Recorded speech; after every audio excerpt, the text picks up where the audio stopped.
Yang saya peduli adalah Presiden Jokowi belum, saya bikin lebih lembut deh, belum paham demokrasi karena dia masih menganggap oposisi itu tidak boleh.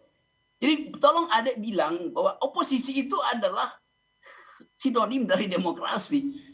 Nah turunannya nanti baru undang-undang ITE. Jadi selama paradigmnya nggak berubah, karena itu saya minta revisi otak presiden. Bukan Jokowi, tapi sebagai presiden dia harus tune in dengan ide oposisi.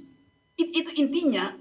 Jadi jangan diputer-puter. Saya mau clear dari awal bahwa negara ini negara demokratis. Oleh karena itu oposisi dimungkinkan. Presiden tidak boleh mengatakan bahwa dia tidak memerlukan oposisi. Itu artinya dia tidak paham demokrasi. Itu logikanya begitu. Saya rasa ini Pak sangat relevan dijawab oleh seorang Ade Armando yang selama ini juga sangat penggiat kebebasan berbicara.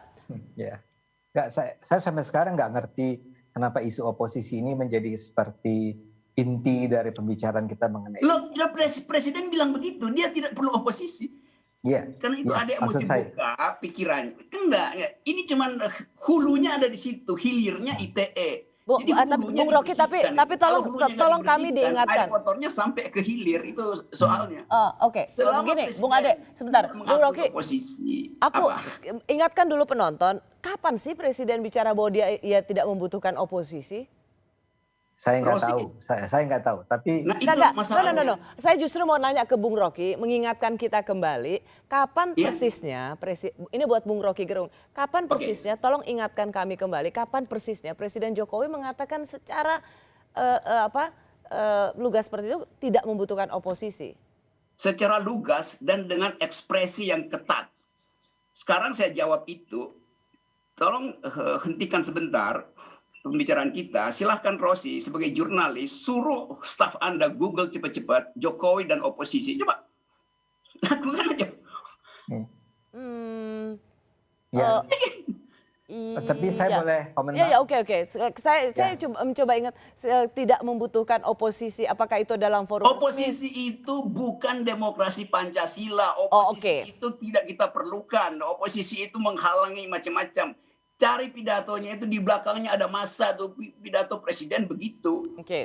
Masa jurnalis nggak pernah tahu soal semacam itu?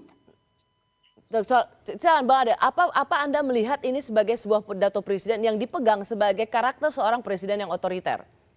Ya jelas dia ucapkan itu. Enggak, saya mau tanya Bung Ade. Nggak tahu itu kalimat pertama, saya juga nggak tahu kalimatnya seperti apa, konteksnya kalau gitu jangan ngomong, nggak tahu. Nah karena saya nggak tahu kalimatnya, saya menghindar dari pembicaraan itu, Rocky ya. Saya nggak mau.